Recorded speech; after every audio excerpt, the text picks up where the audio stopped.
blazing energy who shall rob you of your life. And Anaranya left his body. Then further, curse number 4 is Ravana gets back on his Vimana and travels. There's details, so many wonderful details. He kidnaps many princesses and queens, unmarried girls and queens, kills the husbands and kidnaps the princesses and queens and puts them on his Vimana, planning to take them back to Ayodhya and be part of his harem.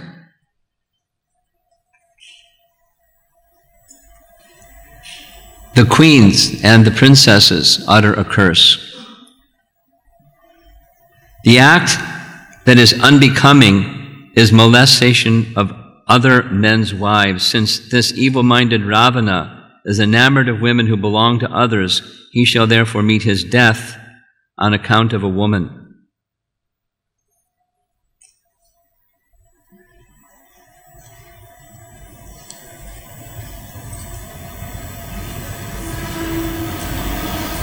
Details and details. Now,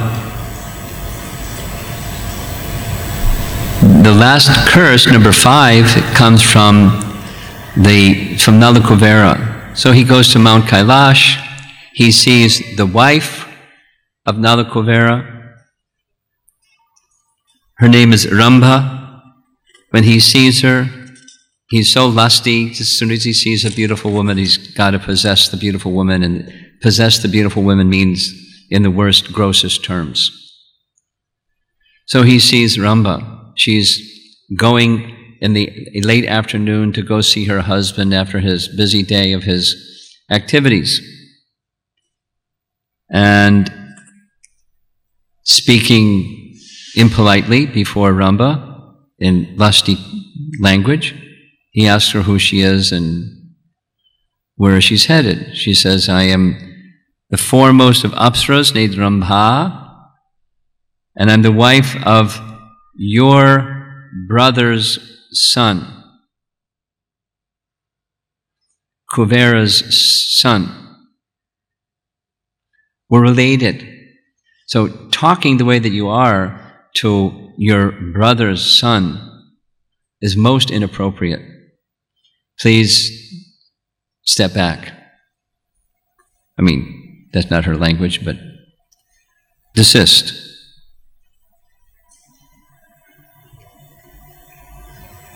He didn't desist. He grabbed her, he sexually molested her, and left. The wife went crying to her husband and explained everything that had happened.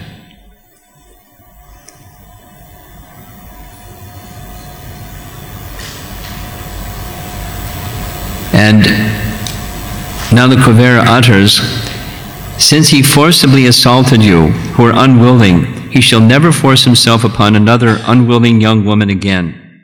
And if, ever, afflicted by lust, he should assault an unwilling woman, then his head shall burst into 7 pieces.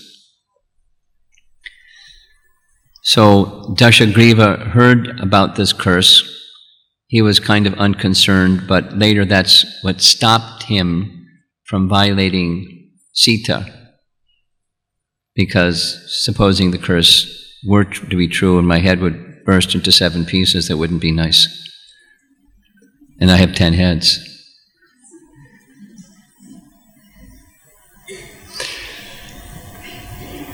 So he continues on in his quest of the universe, terrorizing the universe, and he goes to the heavenly realm. And when he goes to the heavenly realm, he confronts Indra.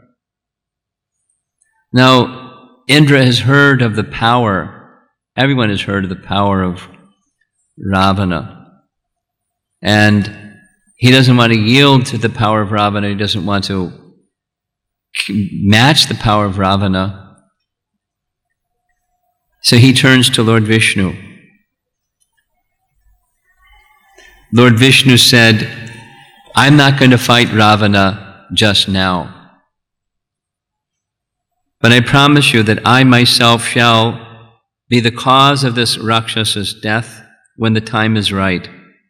I will kill Ravana together with his son in battle. So, in the battle that did ensue between Indra and Ravana, the son of Ravana and Mandotari defeated Indra in battle. They bound him with rope. Later it was told that you were bound by rope in this way because of your defiling the wife of Gautama. This was a reaction to that sinful action. You lost in a battle against. So then his son became known as Indrajit, the destroyer of the son of Indra.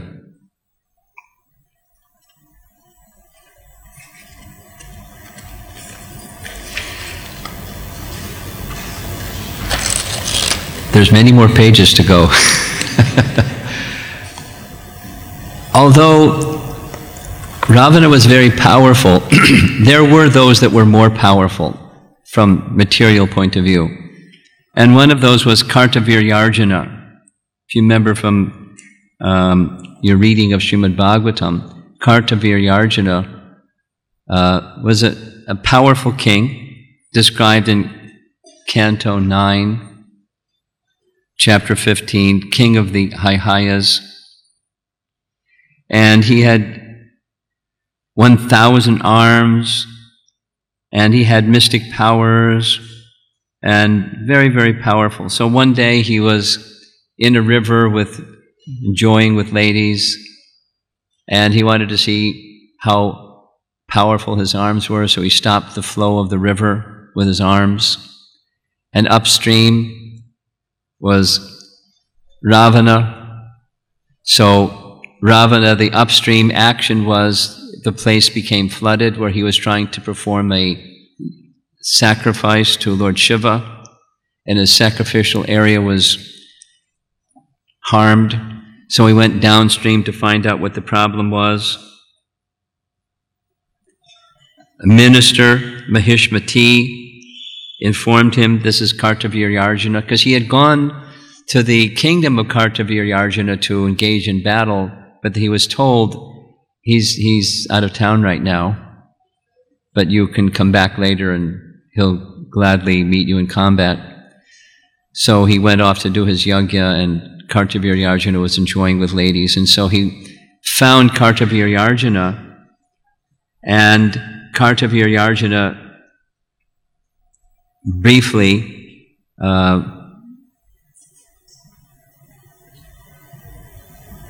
defeated Ravana. There's details and details.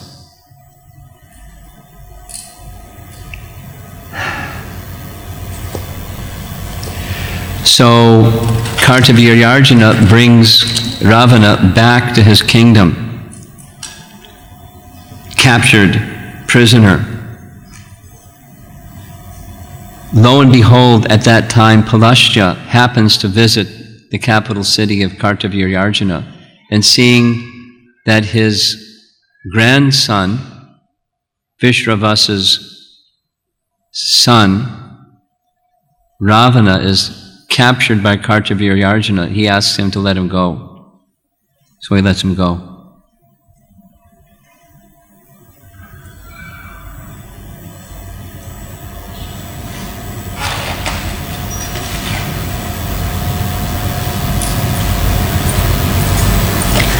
Another time, this is described in the story of Ramachandra. Another place that Ravana went to fight against was Vali. We hear some more about the sons of the demigods. Under the order of Lord Brahma, they produced sons that could be engaged in battle with Ravana to help Lord Ramachandra or Lord Vishnu defeat Ravana. So Vali was one of them. So hearing of the power of Vali, he went. Ravana went to Vali's place, and when he went to Vali's place, he wasn't there. The grandfather of Vali was there and said, my grandson isn't here right now. He's gone to various places to worship, and when he comes back, he'll gladly defeat you. But if you really want to die quickly, then you can find him at the shore of the Southern Ocean. So Ravana couldn't wait till he came back, because Vali had powers to travel here and there.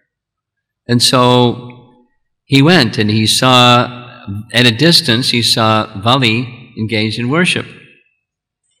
And Vali could understand by his powers that Ravana was coming. But he was just ignoring him because Vali was so powerful. And as he tried to pounce on him, Vali turned and just placed him under his armpit. Said, you're going to have to wait until I'm done.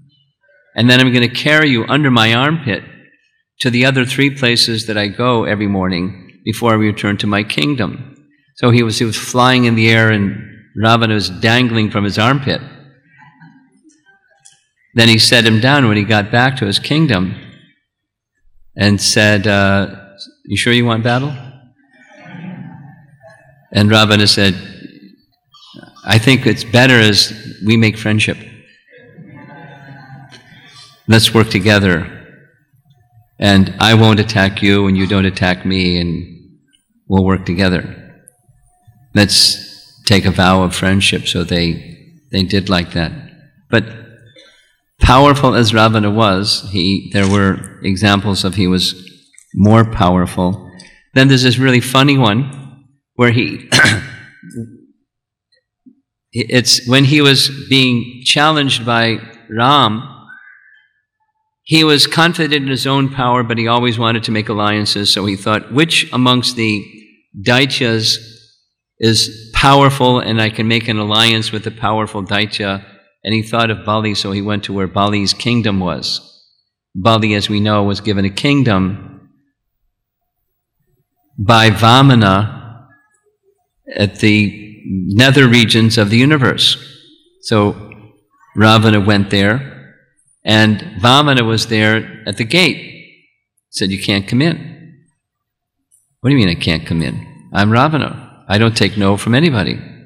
So he tried to step in front of him, and Vamana's foot didn't permit him to enter, and tried another one. His foot didn't permit him to enter, and Vamana just put his foot on Ravana's foot, and he couldn't go anywhere. He said, I could just destroy you, but you're very eager to your destruction, and so you can go. So he went before Bali, and Bali said, who are you? I'm doing this quickly because of time. I'm Ravana, the son of Vishravas, and who is the son of Palastya, and I have a problem. I'm seeking your help. I thought you considered yourself all powerful. How'd you get by Vamana? Well, he let me by. Anyway, some dialogue back and forth. He said, well, surely I'm known for being generous and helping people when they come for some benediction. But before we do, let me show you something. And he takes him to a place where there's this mountain of gold, studded with precious jewels, and says, see if you can lift this. With all of his strength, he couldn't lift and lift and lift and couldn't lift and couldn't lift.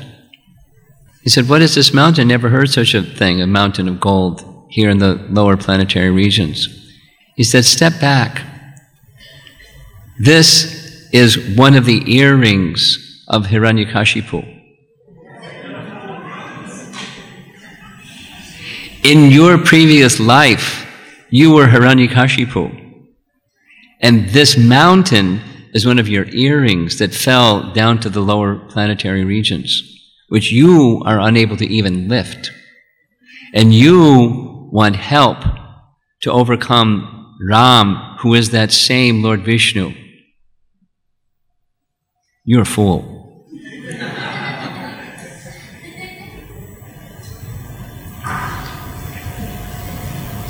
Ravana couldn't believe it. He didn't know what to make of it. He just left.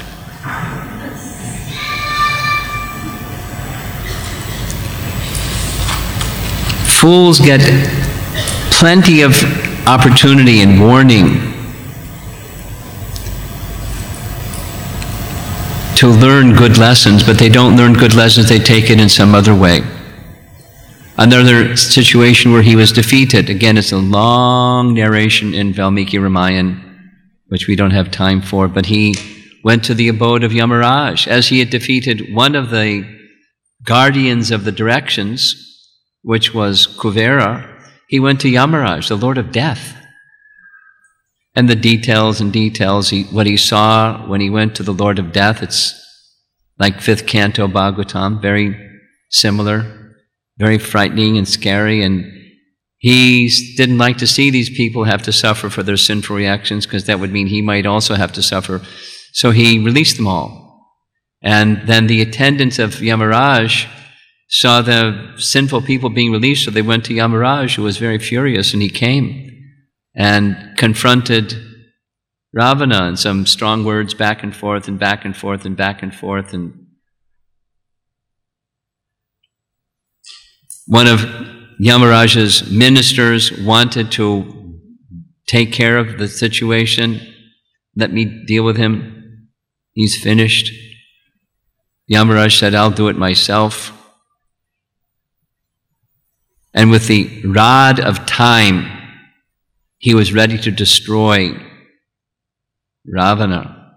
Lord Brahma came and said, please don't, because this would then violate a promise, a vow, a benediction that I've given, that he couldn't be destroyed by any of the devas, so please don't. He'll be destroyed in a different way. So Yamaraj dropped his weapon and said, you can leave. So he considered himself to be victorious over Yamaraj.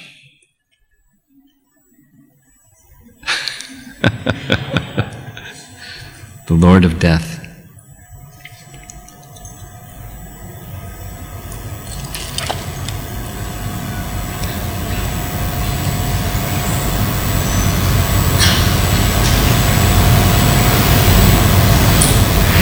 Then he went to Varuna, another one of the lords of the directions, and Prabhasa was Varuna's minister,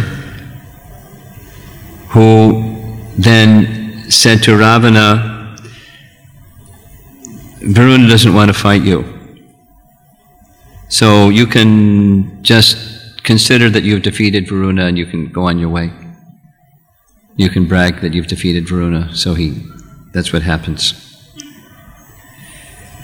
Then he gets back on his Pushpaka Vimana, having felt that he's conquered the upper, middle, and lower planetary systems. Yamaraj, Varuna, Kuvera, everybody. I'm all powerful. You know, Bhagavad Gita, divine and demoniac nature. He's personification of the demoniac nature. And has benedictions, interestingly, from others to have that powerful position. So how is he all powerful?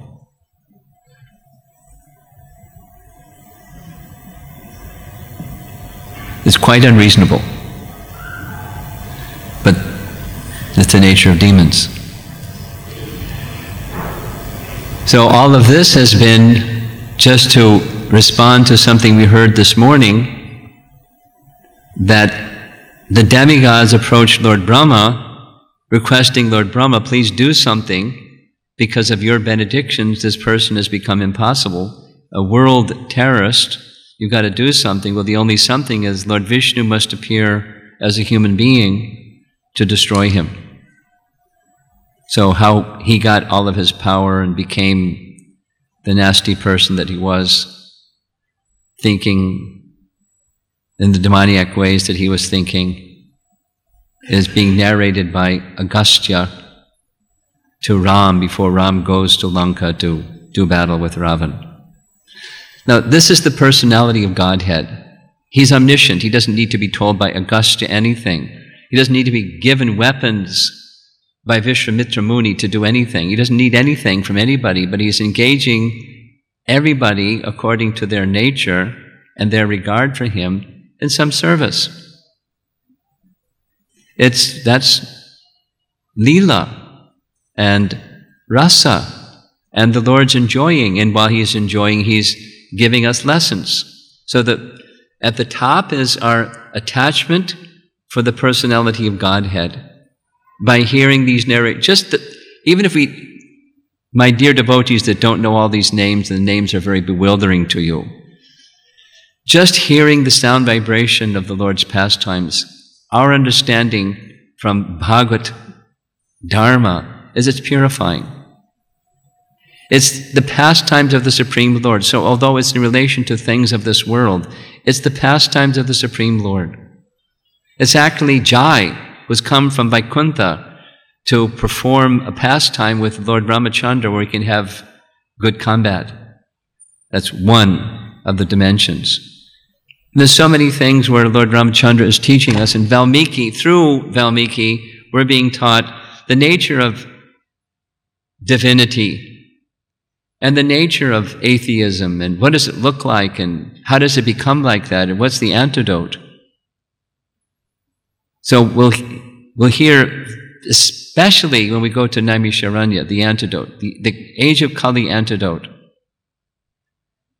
It's hearing Srimad Bhagavatam. That's the antidote. Of course, hearing the holy name and the glories of the personality of Godhead. So all of this is part of the glories of the personality of Godhead, the divine and demoniac nature. It's part of God's creation. There's a reason for it. There are people that are disposed like that, and so there's a place for them. The facility is made. And the protection of those who are taking shelter of the personality of Godhead is also made. And feeling that protection, sharanagati, feeling the protection of the place of shelter, can lift us above the struggle and the concern, the fears, the turmoil. It's a place of turmoil. Anyone that's been around for a little while knows. What to speak if you've been wrong for a long while. It's a place of turmoil. And we're given the assignment of taking shelter of the personality of Godhead and being lifted above this world of birth and death and fruitive activities and ill disposition towards the personality of Godhead that keeps us here, and instead the opportunity to become lovingly disposed to the personality of Godhead instead. That's what we're here for. And many, many, many lessons, practical lessons of life, so we can make our way through this place of turmoil. Doesn't get better. Kali Yuga does progress.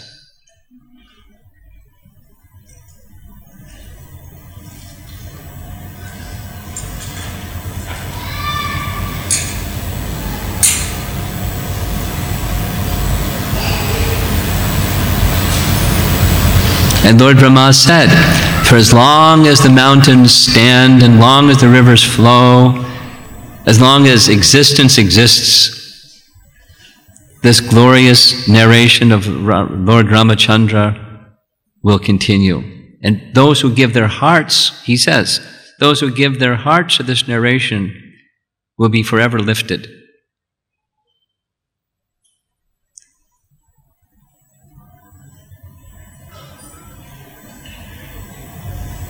This little, I think you'll find this glossary, if you take some time and go through it, a good tool, especially those of you that aren't familiar with the names. You can familiarize yourself with some of these names, because the names of all the people we mentioned here, Malyavan and Sumalin and Malin and Sukesha and all those personalities, they're mentioned.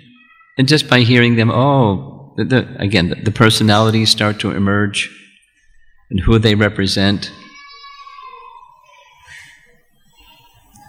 The forces of good and evil exist as long as creation exists. They go by different names, but they exist. And we take shelter of the personality of Godhead and make our very sincere best effort to try to be in His service in theistic conduct ways that we're going to be hearing more of as we go further. Okay. Shri Ramachandra ki jai, Srila Prabhupada ki jai, Gaur Premanandi Hari Bol.